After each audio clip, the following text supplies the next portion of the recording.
T-minus 10, 9, 8, 7, 6, 5, 4. We've gone for main engine start. We have main engine start.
An idea born in unsettled times.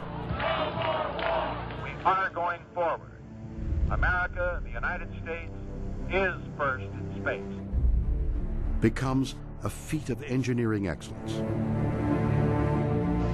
The most complex machine ever built to bring humans to and from space. Ride your roll, Discovery.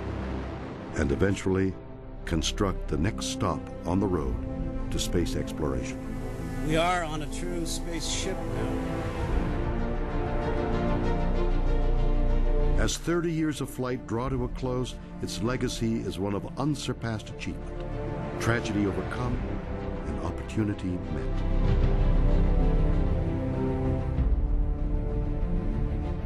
NASA Space Shuttle. Space Shuttle Endeavour is rolling out to Launch Pad 39A at NASA's Kennedy Space Center in Florida. In 24 missions, flown over 20 years, Endeavour has logged more than 103 million miles in space. The last of NASA's shuttles to be built, Endeavour prepares for her final flight, STS-134.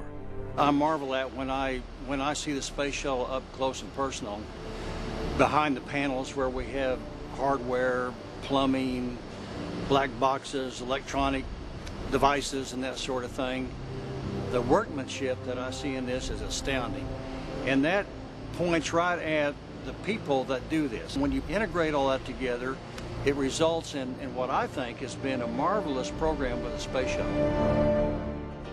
Well before any shuttle reaches the launch pad, however, a staggering amount of work is required.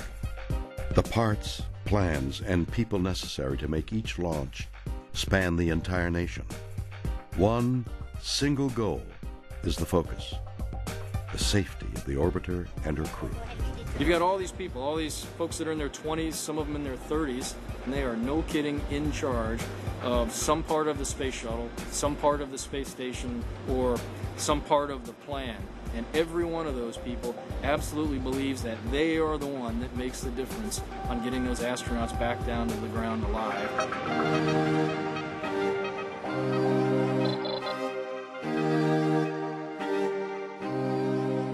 At NASA's Mission Assembly Facility in New Orleans, production begins on the shuttle's external fuel tank. the last of 136 produced here since 1973. Each one 154 feet tall and 27.6 feet around, is capable of handling 535,000 gallons of liquid hydrogen and oxygen, enough to fill 13,375 average household bathtubs. 3 versions of the external tank were created during the program in an effort to reduce the tank's overall weight and allow for heavier shuttle payloads. Around the same time, in Clearfield, Utah, technicians at ATK Launch Systems start work on the shuttle system's solid rocket motors, or boosters. Fire. Together, these SRBs produced nearly 6 million pounds of thrust, about 83% of the thrust needed to push the orbiter into space. The remaining 17% is furnished by the shuttle's 3 main engines, fueled by the external tank. Unlike the orange external tank that is used only once, the boosters detach themselves and parachute into the Atlantic Ocean. They are then retrieved, refurbished, and reused on later missions. The shuttle mission's crew is assigned. Folks on there that are like my brothers and sisters. I mean, we really do get close after a year of training for a flight and having flown in space together. And there's a special bond that comes with that. Right up until launch, a shuttle crew will train in a variety of critical regimens, some basic, others specific to their mission. Simulators, safety and contingency, science experiments, and underwater in the world's largest indoor pool. STS-134 astronauts floating in actual spacesuits, trained to work during extravehicular activities, or EVAs. The Neutral Buoyancy Lab, or NBL, at NASA's Johnson Space Center in Houston, is the best simulation of microgravity on Earth, and ideal for practicing spacewalks. One of the most amazing facilities that we work in is the NBL, the Neutral Buoyancy Lab, and the divers and the guys who help us run the robotic arm are all there to ensure that our spacewalks are flawless. Their efforts in that pool have helped us and made us able to have this program. Every step of a spacewalk, every step of EVA is so critical, and even though we see it every day, that's what that one little safety tether could be life or death. For every hour that they spend in orbit, they'll spend 5 to 6 hours training for that same task. So we've built up from the suit engineers and suit technicians who help them get into the suit. Now we've got trainers who help them learn how to use the suit and learn how to understand the suit. And then we've got divers who support them while they're in the pool. The closer they get to actually flying in the suit, the team of people who help them tends to grow. Maybe not exponentially, but it's certainly getting bigger.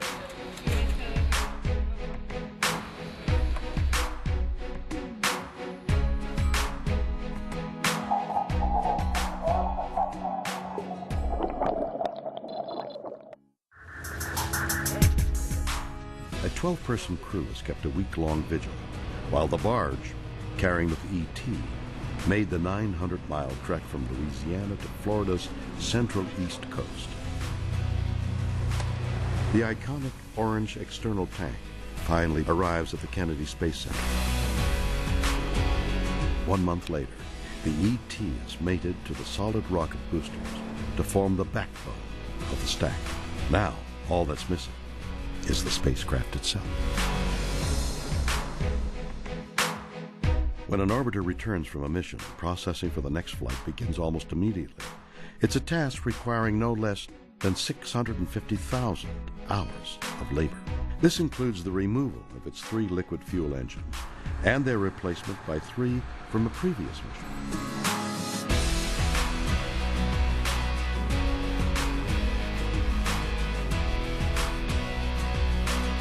They've been refurbished, inspected, and tested at the Stennis Space Center. With most of its flight preparations complete, Endeavour is towed in what is called the rollover, a short roll over a quarter-mile distance on a 36-wheeled vehicle from the Orbiter Processing Facility, the OPF, to the VAB. Here it undergoes its flight configuration. the rollout. Looking now much like it will at liftoff, the space shuttle is carried to the launch pad atop the 6 million pound crawler transporter at a blazing pace of less than a mile an hour. Not exactly warp speed. At our peak carrying full load, we get right around 38 feet per gallon. Not too bad for an original 1965 hybrid vehicle with low miles. The 3.4 mile journey takes up to 6 hours. Just enough time to appreciate the route's picturesque surroundings. Kennedy Space Center is situated on a national wildlife refuge.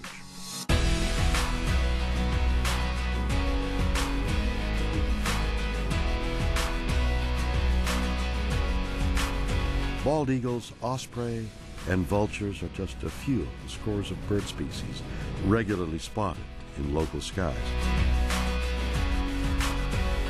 Both land and sea are home to a wide variety of creatures, including manatees, dolphins, and of course, the ever-present alligator. Visitors are always urged to watch their step.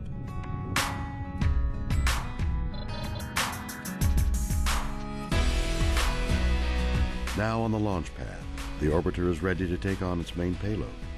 Testing assures that the multi-ton cargo is secured and safely stowed in the payload bay before the technicians certify the orbiter is ready for launch. Flying T-38 aircraft from Ellington Field in Houston, the crew members arrive at Kennedy's shuttle landing facility. But finally the day comes when you're there and you're getting ready to launch. And you go into launch countdown and it's like going up the hill on that roller coaster. It's full of expectation and you're both thrilled and terrified at the same time because anything could go wrong, but when it goes right, it's a thing of beauty. If there are no issues or concerns, technicians begin fueling the external tank with volatile liquid hydrogen and oxygen. The predominant emotion is pride. There's a tremendous sense of pride in all that not only that you do, but that your teammates do, that people in this very firing room do, and folks all across the country. This is Shuttle Launch Control, T-minus 9 minutes. At the T-minus 9 minute hold, the launch director leads one final poll. We finally come out of the hold at T-minus 9 minutes. I sit back and I watch my data, but I know that there are souls on board that ship whose lives are depending on the launch team to make the right decisions. And we can see on the through just I don't think about that consciously. The decision-making authority and responsibility, I know it's there, but I do think consciously about the crews and the people we're about to put on top of a controlled explosion and get to orbit. This is the NTD conducting the launch status check. All stations verify ready to resume count and go for launch. OTC, OTC go. TVC, TVC go. ETC, ETC's go. LPS, LPS is go. Houston flight. Houston flight is go. After nearly 3 years, hundreds of thousands of hours logged by engineers, technicians, scientists, seamstresses, electricians, and other program workers across the globe. We have main engine start. 2, 1. Booster ignition. The shuttle makes its way skyward.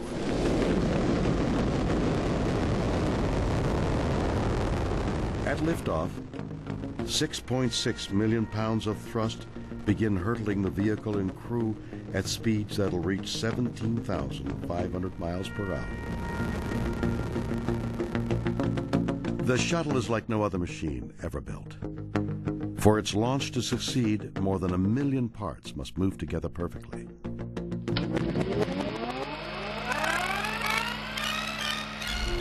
How this engineering marvel came to be is an amazing story that begins in the early 1970s. The Vietnam War is divisive and costly. The economy is sliding into recession. And with the race to the moon already won, the Apollo program is canceled. A new mission is sought for NASA to send humans into space. But Mars, for many the next logical step on the path of exploration, is dismissed as too costly, a destination for a country preoccupied with events back on Earth. Instead, on January 5th, 1972, another destination is selected, low Earth orbit. As early as the mid-1960s, NASA had concluded that the technology was available to build and fly a reusable spacecraft. President Nixon really liked the idea and told the NASA administrator, go do it. And the NASA administrator got a call from OMB the next morning, someone there, and said, hey, what the president really meant to say was, you're going to get this much money, and so do as best you can with the space transportation system. And our choice, logically, was you have to have a vehicle first, and so that was the birth of the Space Shuttle as the first in the three-part space transportation system. Many designs were considered. Often, they combined the best features of different concepts. At that time, they were looking at having jet engines on the shuttle for landing and for transporting it across the country. The idea of the lifting bodies was to bring astronauts home to a conventional runway landing. Previously, all of our spacecraft, which were capsules, came down in the ocean. Someone came up with the idea of a vehicle that could land like an airplane. The key thing was to understand aerodynamic stability across the hypersonic, supersonic, subsonic, and landing speed type of environments that a single vehicle has to fly safely. That was the key thing that was learned from those, and you'll see it reflected in the shape of the space shuttle. One was the use of a lifting body, an aircraft with no conventional wings. Only its fuselage would keep the aircraft airborne and guide it safely back to Earth. They were known as the flying bathtubs. For the first test, the M2F1 was towed behind a car, souped-up Pontiac. Whitey Whitesides drove that Pontiac across the lake bed at about 120 miles per hour, dragging this flying bathtub behind it. As well as groundbreaking, their tests could also prove ground-shaking.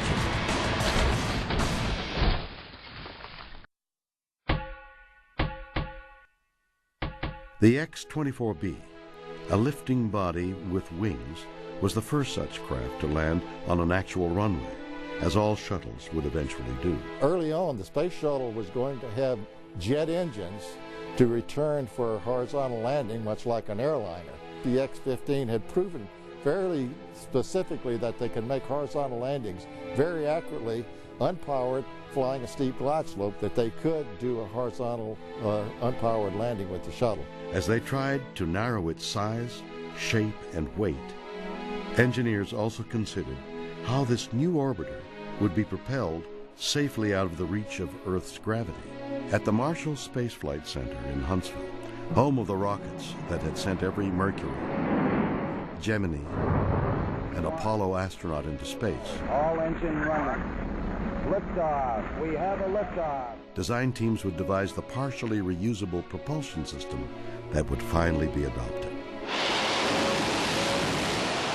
The main engines were always something we paid very close attention to. Lots of moving parts, lots of high energy in very tight places, and very cold liquid on one side of a very small wall and very hot on the other side.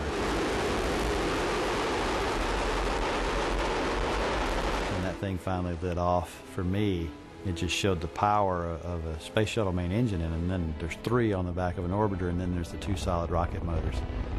That was probably the spark that got me so interested in the space shuttle program in general, and what it took to actually get one engine to light, much less 3 and 2 boosters to take the shuttle to orbit. As for the orbiter, spiraling costs forced NASA to abandon equipping it with its own jet engines and escape pod. Originally, it was going to be an air-breathing airplane that would fly to space as a rocket and then come back to Earth.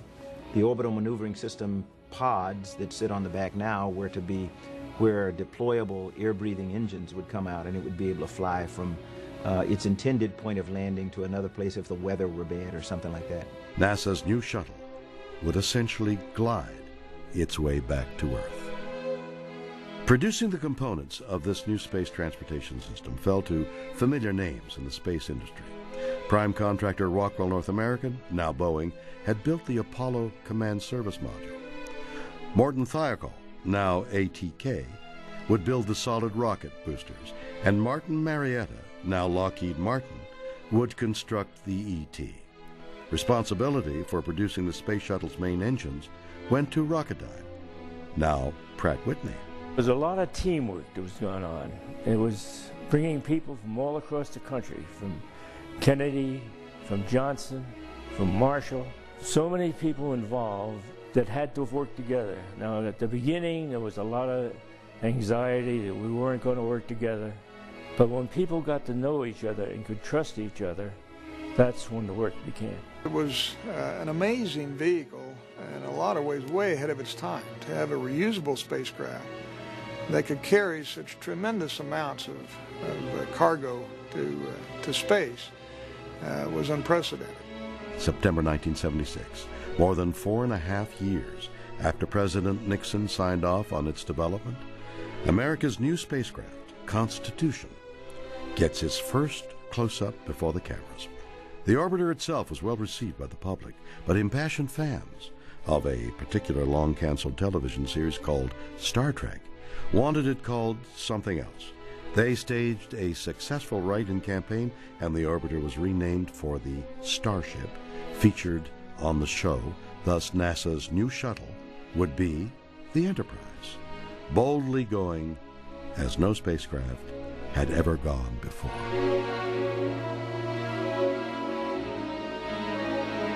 Whatever its name, this bird still needed to prove it could fly.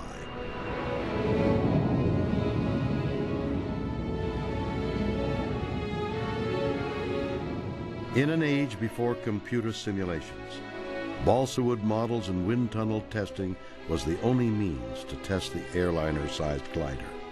We put together a very aggressive flight test profile that consisted of data points continuously all the way down. There was not a matter of 10 seconds went by without another either pitch doublet or a rudder kick or an angle of attack sweep. The things that really turn on a test pilot to fly them as accurately as possible. August 12, 1977. On a crystal clear California morning, high above the Mojave Desert, 2 NASA test pilots ready for Enterprise's first flight. The plan was for Fred Hayes, Jr. and Gordon Fullerton to lift the orbiter off a modified 747, then land on a dry lake bed 15,000 feet below. The thing that we were most concerned about was if we were going to be able to get to a launch speed, if Fitz Fulton was going to be able to put the 747 into a slight dive so that we would have enough lift on the Enterprise to, when we did push the separation button, blow the bolts, to lift away from the airplane without hitting Fitz's tail. And of course, both of us were interested in that happening. The pilots on the 747, Fitz Fulton and Tom McMurtry, sit and wait for the command to release and steer their massive aircraft out from under Enterprise. There were still questions about was it going to actually happen as we expected from those simulations and the analysis and everything. There's a very loud thump when the shuttle separates. There was always a question, was the shuttle going to slide back and hit the tail of the 747? But we couldn't see that, but we could, after a few seconds, we could tell it didn't hit us. And so the chase called clear. Once we reached the 240 knots and Fitz called on speed, I think he really pushed some of the sensors he was looking at in order to let us get to there, and we appreciated that. But once we heard Fitz say on speed, I pushed the separation button and we just broke free. We had about 1.5 G's of lift. Honestly, that was probably the most exciting moment in the approach and landing test, to feel and be there when the shuttle separated from the 747. By all accounts, this first freefall test is a success. 5 weeks later, Enterprise is brought to 22,000 feet for her second freefall test. Pilots Joe Engel and Dick Truly have only 2 minutes to capture flight and maneuvering data before landing the aircraft again without any engines. It was a real team effort, and the challenge was for Dick Truly and I to fly that profile and fly those data points those maneuvers as precisely as possible to give them the best data possible. It was a test pilot's dream. A total of 16 taxi, captive, and drop tests confirmed the soundness of the craft's design and green-lighted production of the first space-worthy orbiter.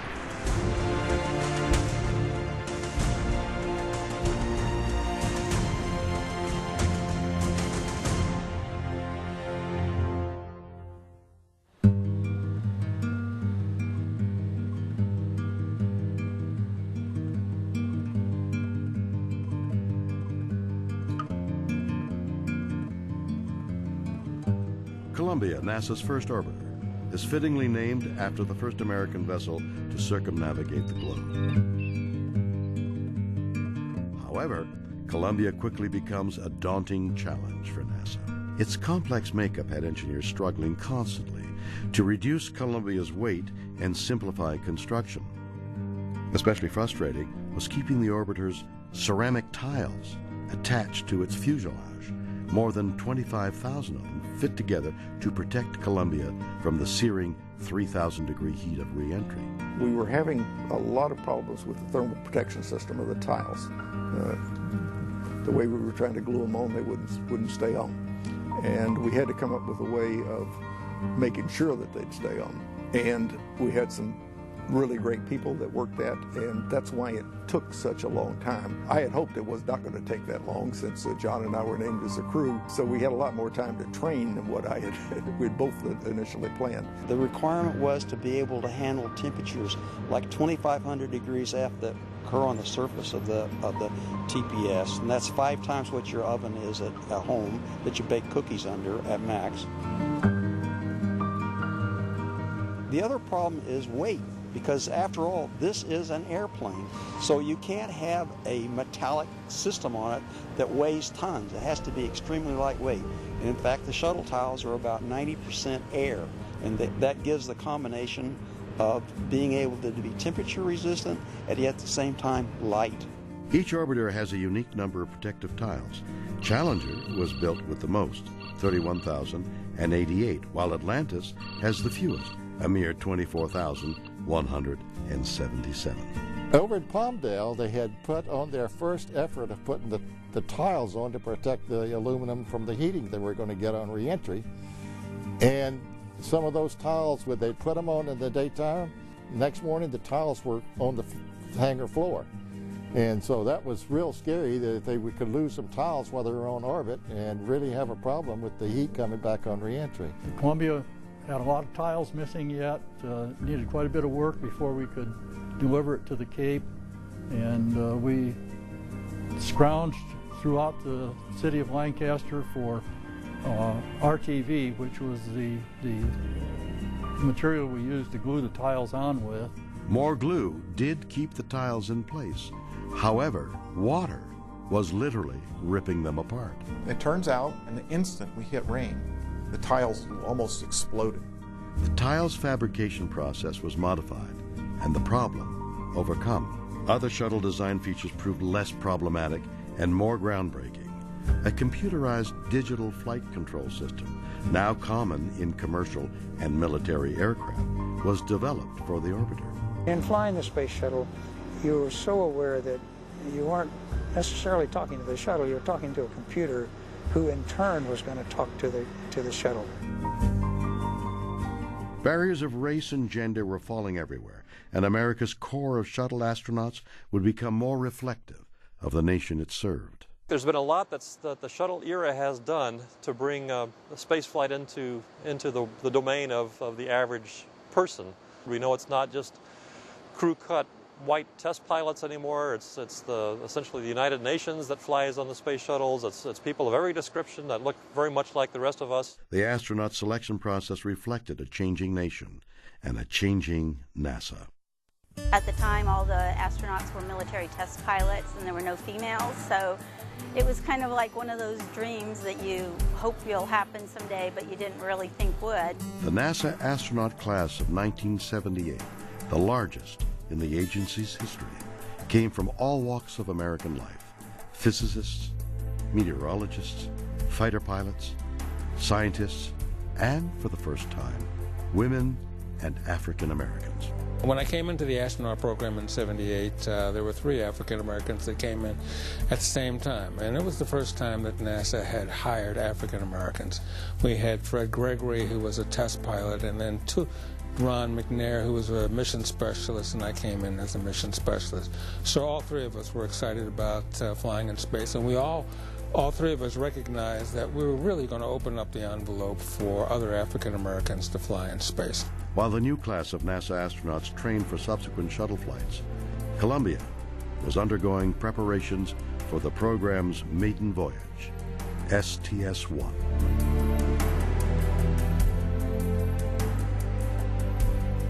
Veteran astronaut John Young, one of the 12 men to set foot on the moon, is in command.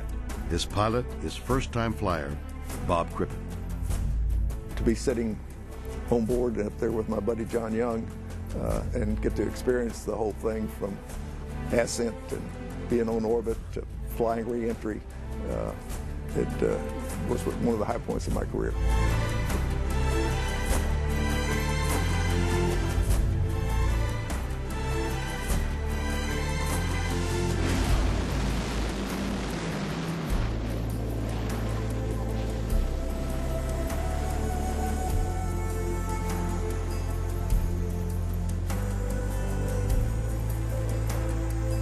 Together they would travel over 1 million miles and circle the Earth 36 times. The launch finally occurred. We'd been waiting and postponing, and when it finally lifted off and we knew it was going and achieved orbit, we were all in anxious anticipation for what was going to happen next. Launched like a rocket 2 days earlier, Columbia lands as a glider on the dry lake bed of Edwards Air Force Base in California. Watching out the window, watching the sea and the clouds rush by, it actually gave a sense of speed, more so than when we were up in orbit, being much higher. I think they were all very relieved because there had been some concern because we had lost some tiles initially on the orbit, and they didn't know whether we'd lost any on the bottom or not. Flew down over the San Joaquin Valley. We do a big turnaround to land on the lake bed for that first flight. And I remember when John went into a bank, a big left bank, I looked down at the lake bed, and there's thousands of people out there. And John, look at all those folks, which had come out to see us land. Joe Engle was chased, and hear his voice coming in on final, talking to John Young and Cripp in the airplane that they were right on glide slope, coming in for a landing, and then have that landing, and then have John Young do his Young dance. He was just so elated. It was such a magnificent flying machine to him at that time. The first time I really saw a real shuttle was Columbia, when it was out on the lake bed after the landing, and I'm walking around it. I couldn't believe they sent that big a mass up in the air. People really thought this was all impossible. So what we have done and shown and demonstrated through the shuttle program is we've shown that we can take the impossible and make it possible. Thousands of spectators line up along the landing strip to greet the shuttle and its 2-man crew. Anyone who was associated with the program or there just to see the shuttle return, I think felt a lot of pride in our country and our space program. And so those emotions were, finally released, and you said, wow, the flight was done safely. They're back home. The shuttle really does work. It's a great program. It's got a great future ahead of it. Hey, this thing works, and we got it back all in one piece, which is what we wanted to do. While Columbia's return was spectacular, it would renew NASA engineers' worries about the shuttle's thermal protection system. During the post-landing inspection, 148 of the orbiter's tiles were found shattered, and 16 more were missing due to the effects of an overpressure wave.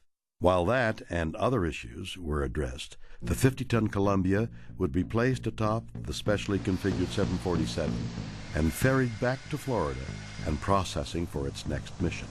It's a massive enterprise. It's over 8 stories tall, sitting on the ground, and you never get over that sight. It's really awesome. After the shuttle lands, there's a processing procedure for the shuttle. Post-flighting it, checking the tires, checking the struts, measure it, get the correct measurements. And then when the shuttle is ready to mate with the 747, we would tow underneath, and then they would lower the space shuttle down on the supports on top of the aircraft.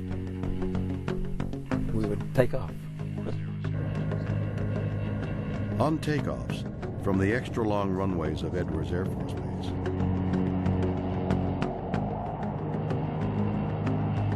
the shuttle carrier aircraft's crew of 4 would soon grow accustomed to the smell of burning rubber. That's the intense heat generated by their plane's spinning tires as they carried 2 massive aircraft at more than 100 miles an hour. The average range of a 747 is about 5,000 miles, but due to its weight, configuration, and special flight requirements, the SCA can travel only 1,000 miles at a time. A full turn in the jet can take several zip codes. 32.5. Switching up, thank you.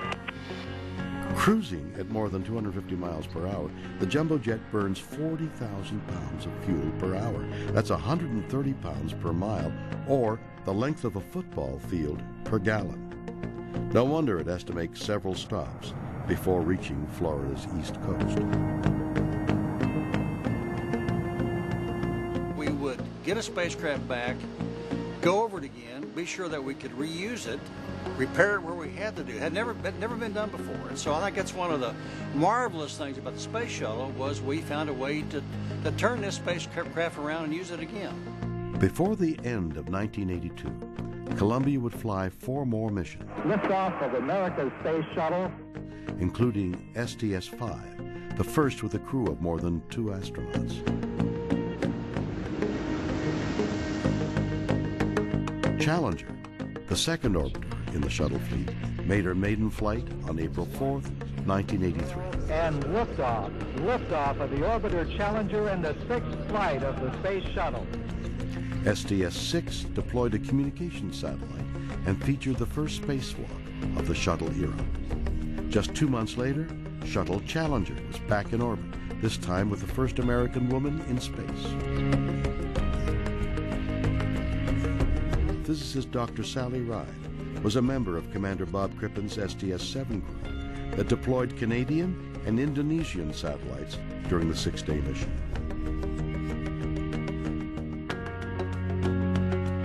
Challenger was ready for flight in less than 2 months, another massive first. Shuttling the first African-American to space, and Air Force combat pilot Guy Bluford. For me, it was an exciting moment because it was something that I had been training for 15 to 16 months, and so I was looking forward to the experience of flying in space. We are in an era of brotherhood. We have liftoff of mission 41D, the first flight of the orbiter Discovery. From 1984 to 86, the newest orbiter Discovery would fly a record 6 missions. And liftoff of mission 51D and the 7-member crew of Discovery. Carrying into space satellites, international astronauts, even a U.S. senator and a congressman. 1 year after Discovery's debut, Atlantis flew her first mission. Liftoff of Atlantis. A new orbiter joins the shuttle fleet and it has cleared the tower.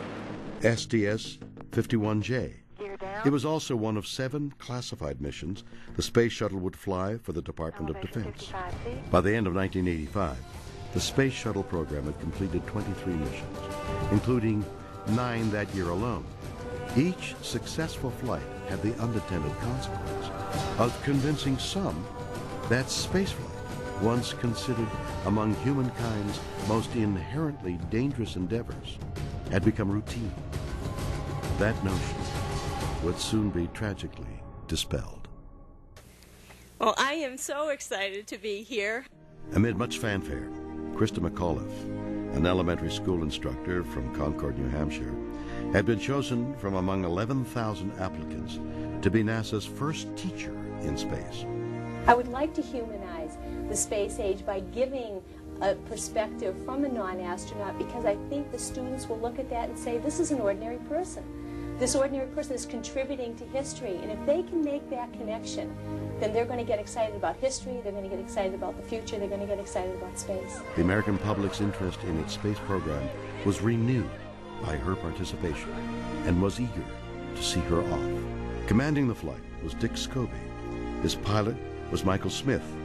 Serving as Challenger's mission specialists are Judy Resnick, Ellison Onizuka, and Ron McNair.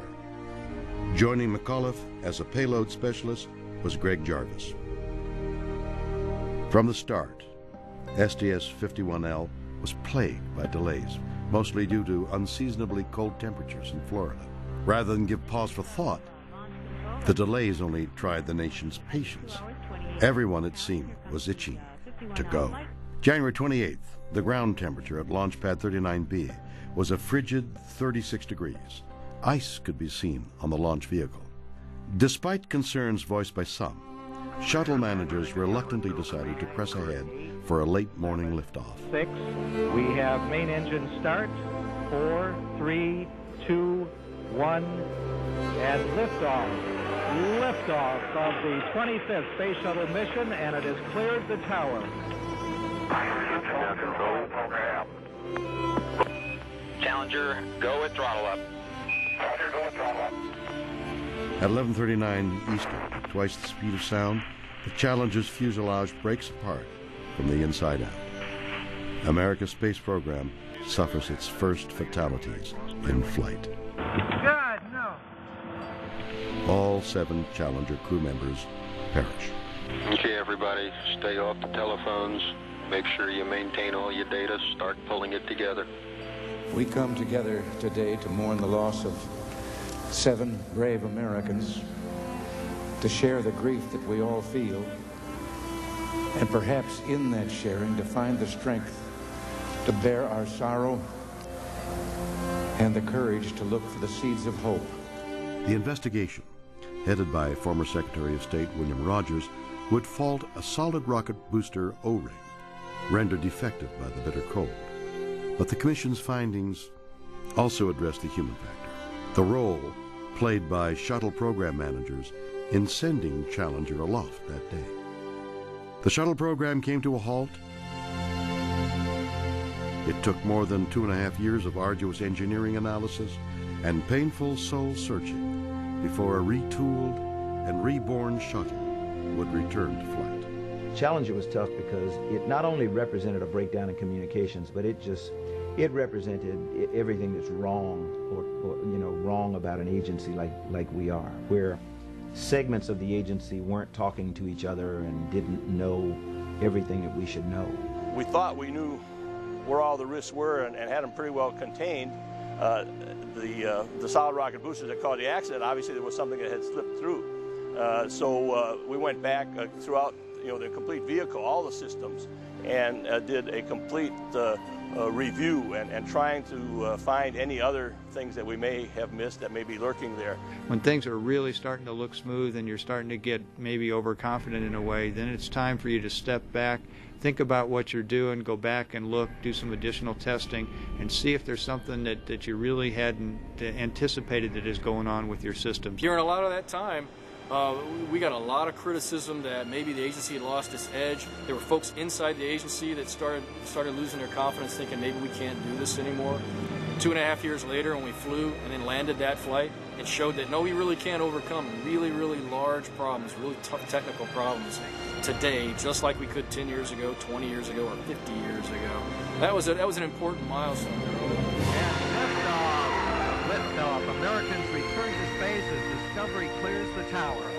On September 29, 1988, 975 days after the loss of Challenger and her crew, the orbiter Discovery returned 6 veteran astronauts to space to deploy a tracking and data relay satellite important to a number of NASA missions. STS-26 proved a comeback milestone for the space shuttle and initiated a tradition that survives with the program today. During the flight, we had roses show up in the Mission Control Center. 6 roses, 5 red, 1 white. And there was a card attached to it, and it simply said, "Congratulations, return to flight. We wish you well." And it was signed Mark Terry, and Mackenzie Shelton. Didn't know who they were, but after the flight, we through the Foro company, we tracked them down so we could send them some pictures and something to thank them for sending the roses to Mission Control. So the next flight, roses show up again. And again, it's 5 roses for the members of the crew and 1 rose for those who have lost their lives in this endeavor.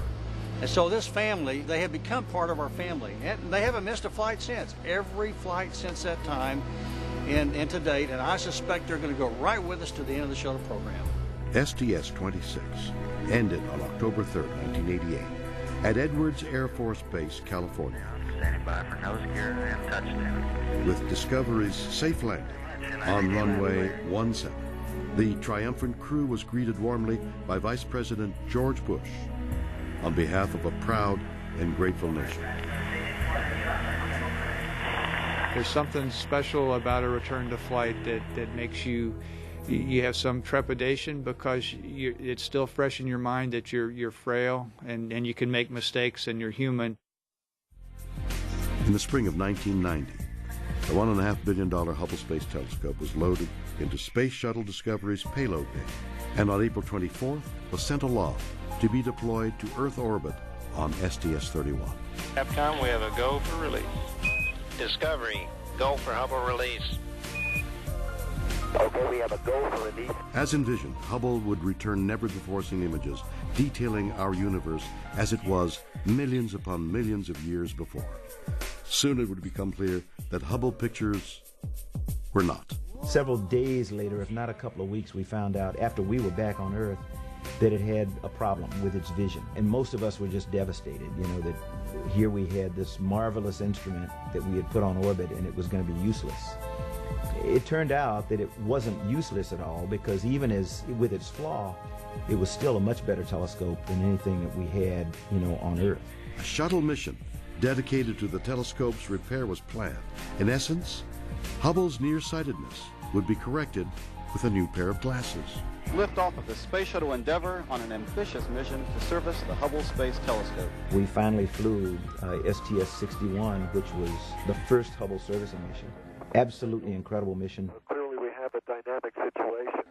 You cannot take the 84-inch mirror out of the telescope. It's part of structure, too big, it's there. So by putting in one box called CoStar, we're able to correct the aberrated light for 5 other instruments. Of all the space shuttle missions we've flown, it was without a doubt the most ambitious flight, but the one that I think demonstrated NASA's can-do attitude, its technological skill, its technical capability, and the spirit of its people.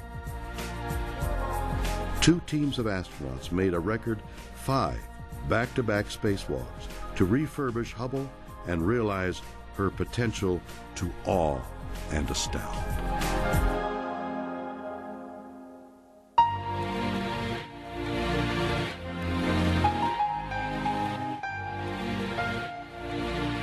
While Hubble servicing missions were very important, the true gift of a maneuverable shuttle was soon realized in a very different rescue mission.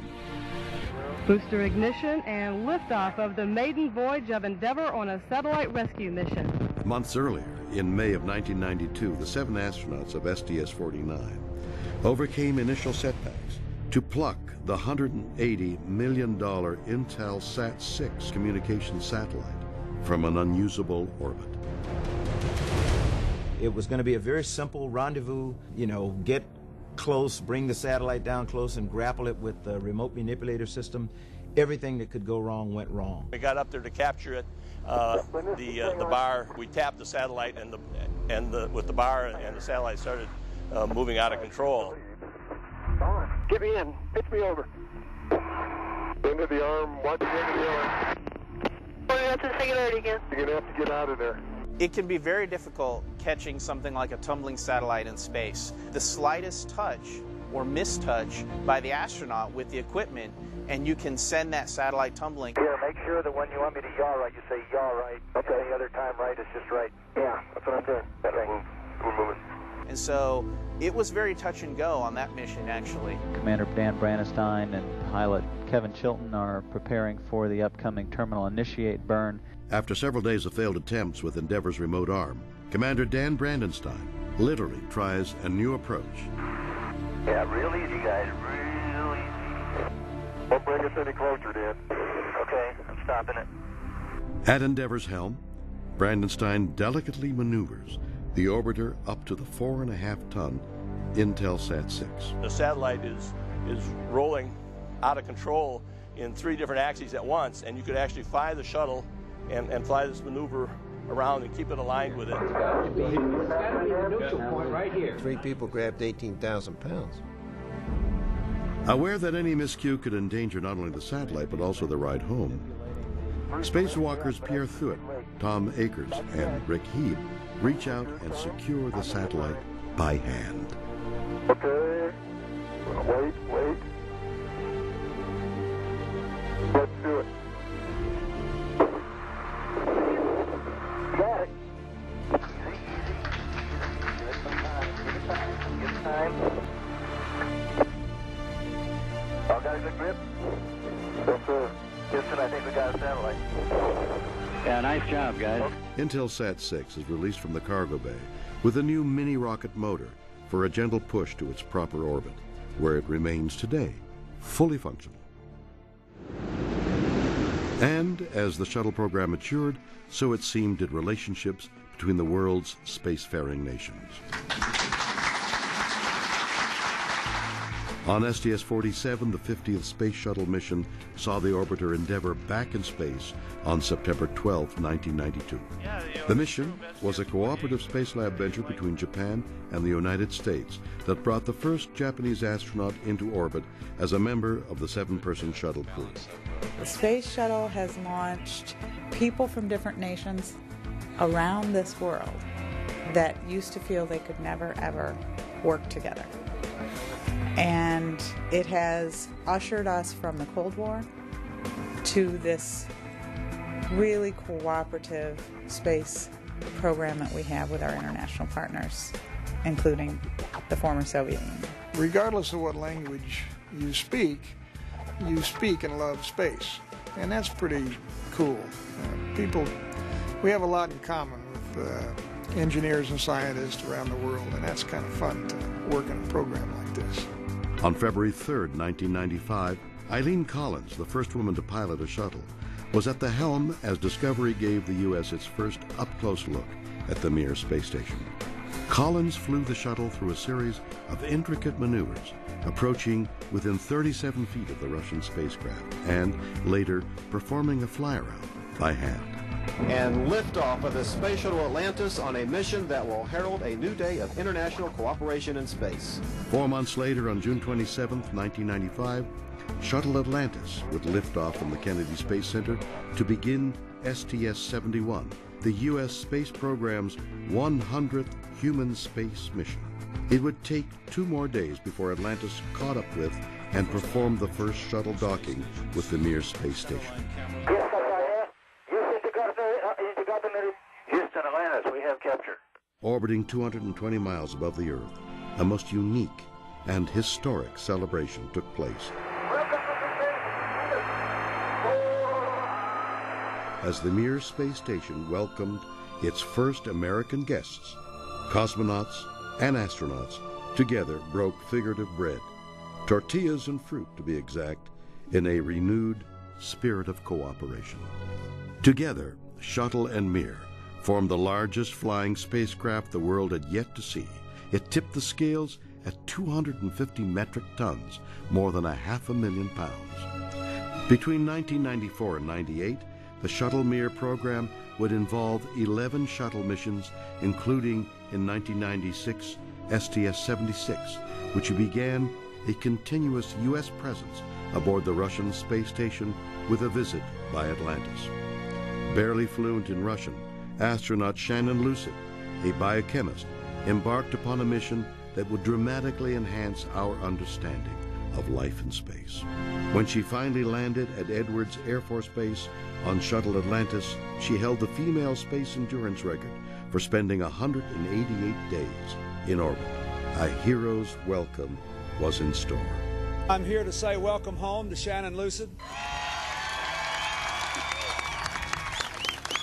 By the time Shuttle Mir ended with STS-91, 7 American astronauts had completed extended stays aboard the Russian space station. Tatiana Mativa, who I became very good friends with, and I remember us sitting in Red Square having dinner together with a full moon, and remembering when I was a child all those parades, those May Day parades with the tanks going by, and here we were sitting there having a nice dinner under the full moon and with a lot of friendship. So it just goes to show how space can unite people, and that's I think one of the biggest benefits. 8 cosmonauts had flown to Mir on the U.S. Shuttle, and NASA astronaut Norm Thagard had become the first American to fly there or anywhere aboard a Soyuz spacecraft.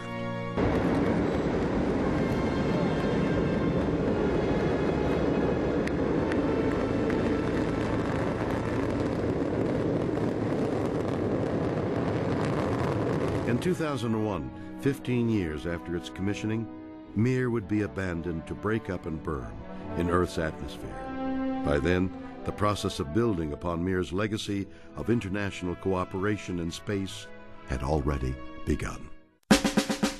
Whereas STS-61 had helped establish the Hubble Space Telescope as an icon of American ingenuity, STS-95 would update the hero's credentials of one John Glenn.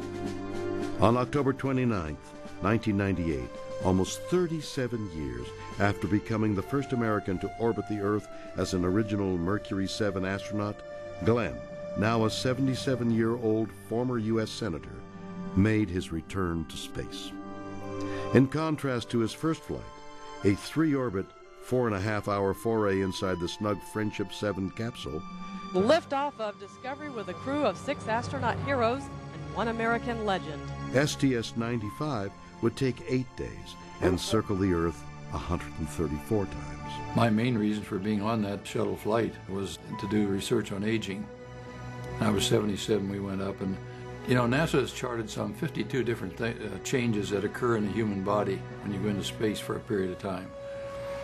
And several of those are very similar to what happens to the natural process of aging right here on Earth. Body's immune system changes. You get less resistant to disease and infection. The body's ability to absorb protein back into the muscles changes for the young people up there and for elderly here on Earth. The objective was to take those things that are the same and see if we couldn't find any differences between my experience up there and the younger people I would fly with the idea of finding in the human body what turns these different systems on and off. If we could do that, we might be able to make it possible for people to stay in space longer without harmful effects, and maybe cut out some of the frailties of old age right here on Earth. I really was happy to be assigned to that flight.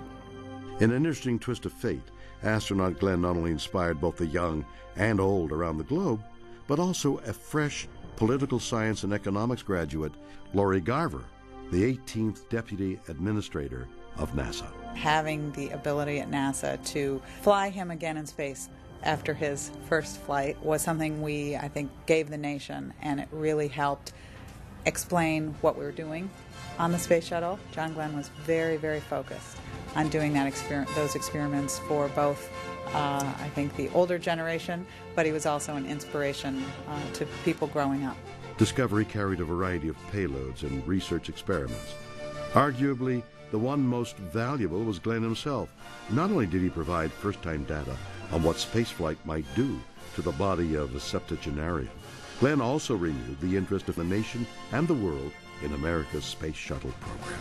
While the program had and continued to successfully deploy and service science probes and satellites, as well as conduct on-orbit research, the space shuttle undertook a new long-range task perfectly suited to her specialized capabilities. You've got a spacecraft that can carry at least 7 people into orbit, and with those 7 people, you can do a huge amount of work. One mission, you can do multiple EVAs, you've got multiple crew members, you've got a huge payload, just all kinds of capabilities to be able to construct and build bigger things in orbit. Less than 2 weeks after Glenn's return to Earth, a Russian Proton rocket departs the Baikonur Cosmodrome in Kazakhstan, carrying the Zarya module, the first component of the new International Space Station. Liftoff of the Proton rocket and the Zarya control module. The International Space Station is underway. 2 weeks after that, Space Shuttle Endeavour follows up with delivery of America's Unity module, the second piece of this largest space station puzzle ever to be constructed. Houston Endeavour, we have capture of Zarya.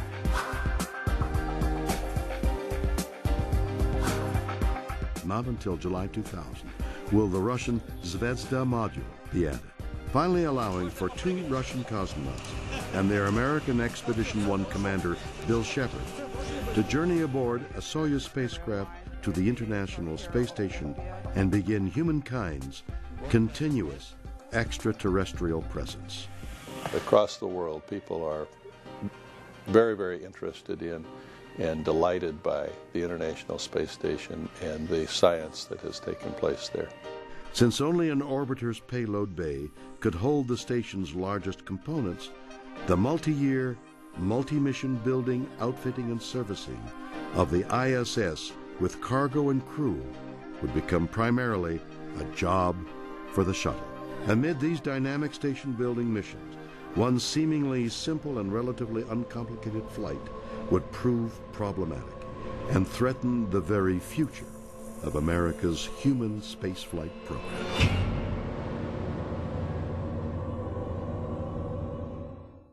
Since 1988, the Space Shuttle had completed 15 years of successful missions.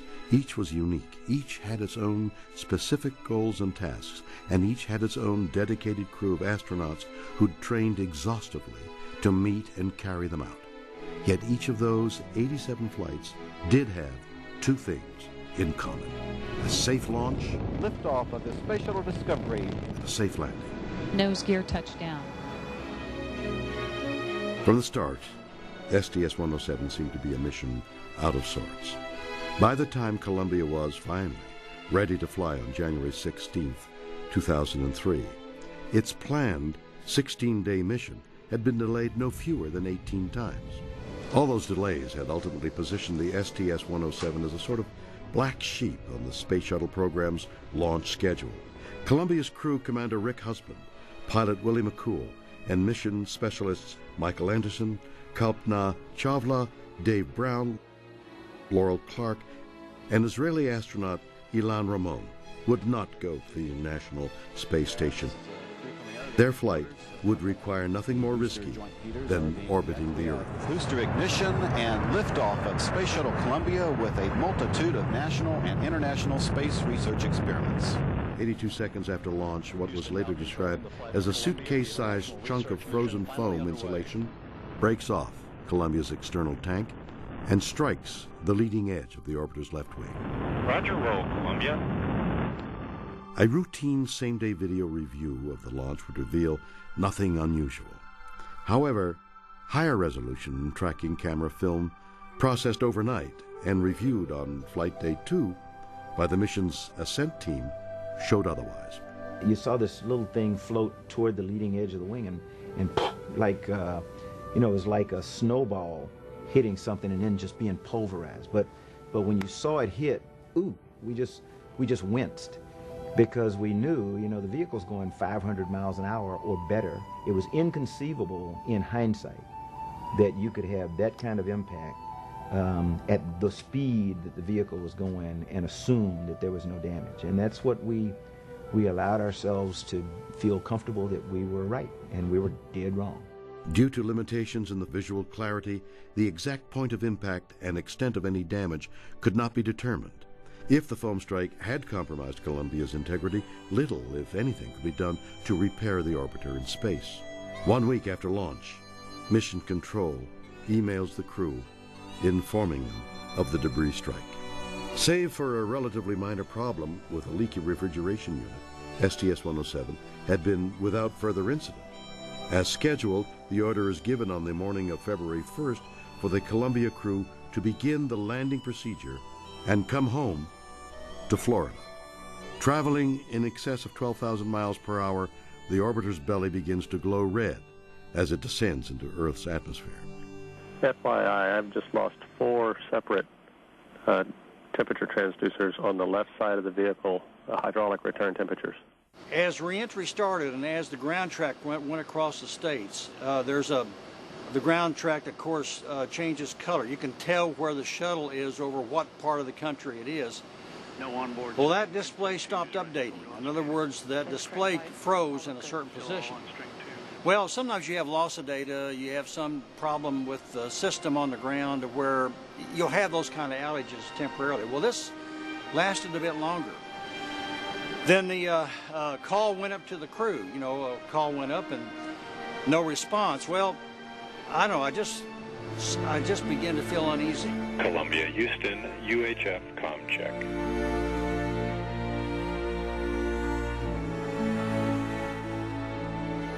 At speeds above Mach 20, the stress becomes too much for the orbiter.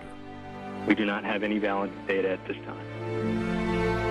The suitcase-sized chunk of foam had indeed punched a bowling ball-sized hole in the leading edge of Columbia's left wing. Within seconds, internal temperatures spike, signaling the cascade of structural disintegration.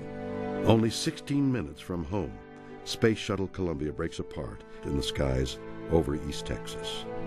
All 7 crew members are lost. GC flight. Fly GC. Lock the doors. Copy.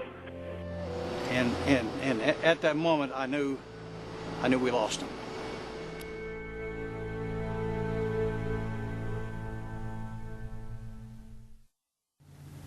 The grief is heavy. Our nation shares in your sorrow and in your pride. And today we remember not only one moment of tragedy, but 7 lives of great purpose and achievement.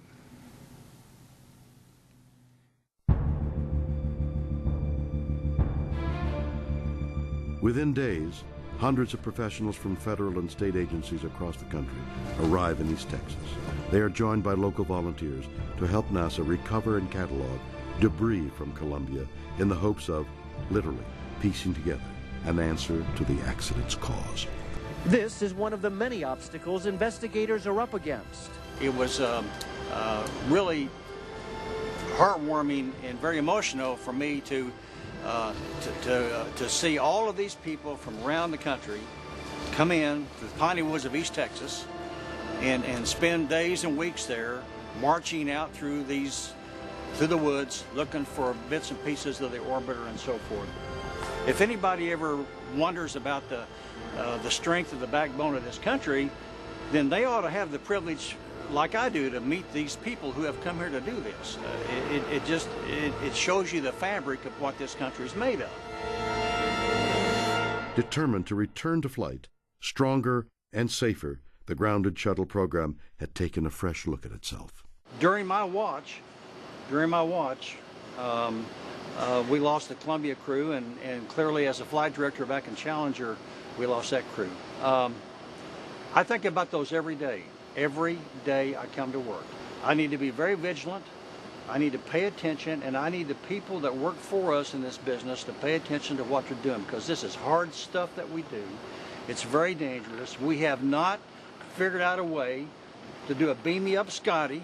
Right now it takes a lot of hydrocarbons, moving at very high speeds through fuel pumps at very high temperatures, high pressures to get into space, and it takes a tremendous amount of effort to get out of space back in the atmosphere and get home.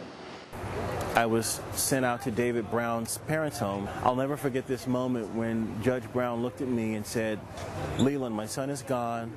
There is nothing you can do to bring him back. But the biggest tragedy would be if you don't continue to fly and carry on his legacy."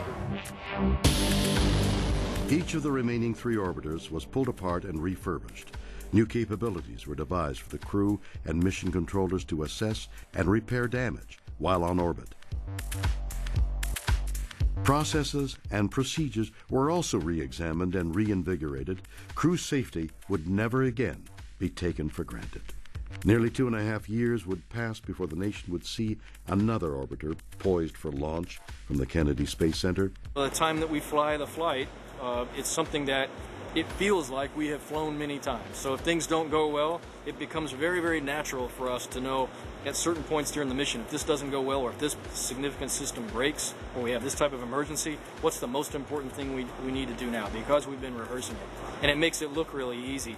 You don't really get the full effect of how much real preparation, how much real studying went into making it look that easy. Of all the changes accompanying the shuttle's return to flight, none was more significant than the one announced in early 2004 at NASA headquarters by President Bush. Our first goal is to complete the International Space Station by 2010. We will finish what we have started. We will meet our obligations to our 15 international partners on this project. The shuttle's chief purpose over the next several years will be to help finish assembly of the International Space Station. In 2010, the Space Shuttle, after nearly 30 years of duty, will be retired from service. Even though each shuttle was designed to fly 100 missions, the Columbia Accident Investigation Board called the shuttle an aging spacecraft, with the odds of losing another orbiter and crew increasing with each subsequent flight. NASA's human spaceflight program was faced with several basic challenges, including coming up with a successor to the shuttle fleet. However, with an impending cancellation of the shuttle program looming, shuttle managers recommitted themselves to the paramount task of safely completing the International Space Station. It would become the program's mantra, to be repeated over and over again, not only to the media but also for every worker in the shuttle program. No launch schedule was too tight and no mission too important to be rushed. We ought to treat every flight, in a sense, as a return to flight. This is truly a test program. We go back, we make sure everything is right, we double check, and then we go commit in a flight readiness review that we're actually ready to go fly. On July 26, 2005, Discovery gets the shuttle program flying again. This is Shuttle Launch Control at T-minus 3 hours as our pilot, flight engineer. We're now into the suit-up room.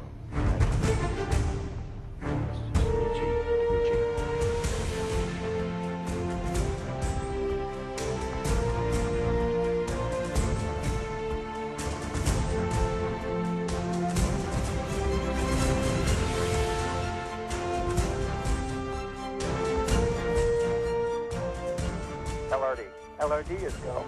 SRO. SRO is go. So on behalf of the many millions of people who believe so deeply in what we do, good luck, Godspeed, and have a little fun up there.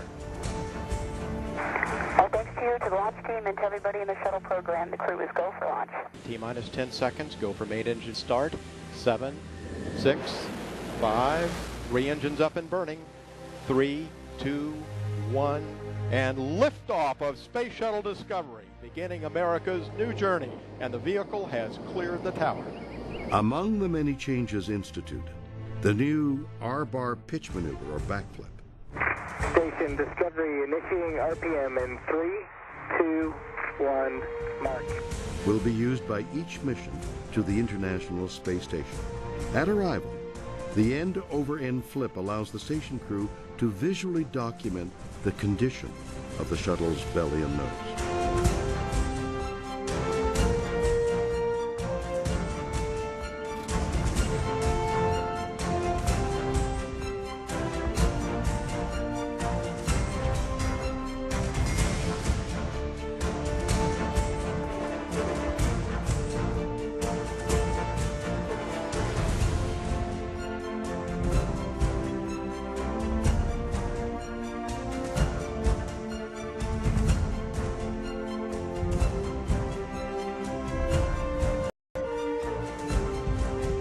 Discovery and the STS-114 crew safely began the final phase of the shuttle program's historic journey with a smooth, pre-dawn landing on August 9, 2005 at the Edwards Air Force Base, California. Stevie Ray, Soichi, Andy, Vegas, Charlie, Wendy, and Eileen, welcome home, friends. With this practically rebuilt space transportation system, each remaining shuttle mission would be safer than the one before, and its final flight, the safest. It's almost like we've had kind of 3 different space shuttle programs. First 10 years we're off learning how to fly the thing, deploying satellites and flying laboratories in the back. Next 10 years we're doing more of that, and we're going out on more and more spacewalks, and we fly up to the Mir space station. And in the last 10 years we use it to build about a 1 million-pound space station in orbit, which wouldn't have been possible without Shuttle. It's a heck of a machine. When you look at the Hubble Space Telescope, that would not have been possible without Shuttle, and you look at the International Space Station, which certainly would not have been possible without Shuttle. Every launch is an emotional experience. Watching what this nation has done, what NASA has done with the NASA contractor team, it's awesome. It's wonderful. We didn't spend a dime in space. Not one single penny has been spent in space. Every single penny that went into the space shuttle program over its 30-plus years was spent right here on Earth.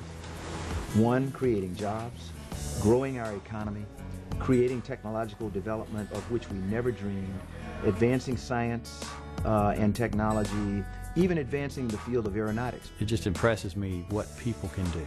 What people can do. It's a big machine. It's a nice machine. It's a fantastic engineering marvel, in my opinion, the whole space shuttle. But what's the real marvel is the people behind it that make it go. Having a space shuttle enabled us to be able to complete our science and do some really great things to advance the area of metallurgy. Without the space shuttle, an experiment like this one could not have been conducted. The shuttle is very important for us to learn and be able to conduct long period experiments. Out of the 50 states, 48 of them have vendors that provide parts or equipment to the space shuttle program. So it's a vast cross-section of America that makes the American space program what it is. Change is inevitable. As much as people don't like change, it's the only thing that's constant in our lives. And we have to change, we have to transition from shuttle to a new future, which we're going to define, which can be even better. A future that allows us to explore beyond our home planet, to seek our destiny, to learn what we couldn't possibly learn if we were stuck in low Earth orbit. And since its return to flight, the shuttle program has been almost singularly focused on completing construction of the space station. I think back of all the challenges and all the things that had to work right. You know, a lot of these interfaces never came together before. All the shuttle flights, the 20-plus shuttle flights that went into assembly, all the Soyuz flights, the Progress flights. To see this station come together in assembly is a true testimony to the international partnership. This is probably the most amazing research facility ever constructed in space, and it's constructed internationally, and it operates every day, 24 hours a day, doing world-class research internationally, and there is no more amazing facility than what we have in orbit. Through and possibly beyond 2020, the ISS will serve as the world's first full-time research laboratory in microgravity. Among zero-G experiments already conducted aboard the station, several have led to promising breakthroughs in the research and treatment of cancer. Many other on-orbit science findings have the potential to significantly improve the quality of life back on Earth. In May 2009, Atlantis and its STS-125 crew took to space not to visit the ISS, but to return to the Hubble Space Telescope for its final servicing mission. Oh, baby, look at that. On 5 spacewalks, Atlantis astronauts repaired and upgraded the Hubble telescope to significantly improve its capacity to explore the depths of the universe until at least 2014. I think of all the fingerprints that are all over this thing. It's a phenomenal piece of machinery. It's a phenomenal airplane. And it really is an engineering marvel. The space shuttle will go down in history as one of the great flying machines that America has produced. The space shuttle, you know, at this time was a vehicle for bringing people together from all around the planet and having us work in harmony for the betterment of humankind. We may not have understood when we first built it what all we'd be able to accomplish with it. And after many years, we've realized just how useful it has been. It's been a learning experience on how to operate and live in space. What can you say about the space shuttle? It has changed everything. Well, the shuttle, from my perspective, is one of the great things that this nation has done. It was a lot of pride. Like I said, it's it's inspiring to come to work every single day to work on this program. I'd go tomorrow if I had the opportunity. Liftoff of the Challenger of Columbia. Discovery, and the shuttle has been landed. For more than 30 years, the fleet and thousands of Americans dedicated to its safety and success have toiled in exhilarating triumph, heartbreaking tragedy, and most often, quiet obscurity. Their contributions have extended beyond the bounds of space. Among others, shuttle-derived technologies have been used in developing an artificial heart and limbs, three-dimensional biotechnology, a light for treating tumors in children, and improving crime prevention and wildfire detection. From crawler driver to payload specialist, from scuba diver to pilot, from scientist to engineer, they and many like them throughout the nation share a commitment to sending humankind safely into space. That dedication, as much as any other acclaim, will be the legacy of America's space shuttle. I think will be remembered in thousands of years, as perhaps the most incredible technological feat of humans of our time. As is the order of life, an ending for the space shuttle becomes a beginning for a space-bound successor. Soon, America will again send astronauts into orbit and beyond to do what NASA does best: explore.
The last flight of the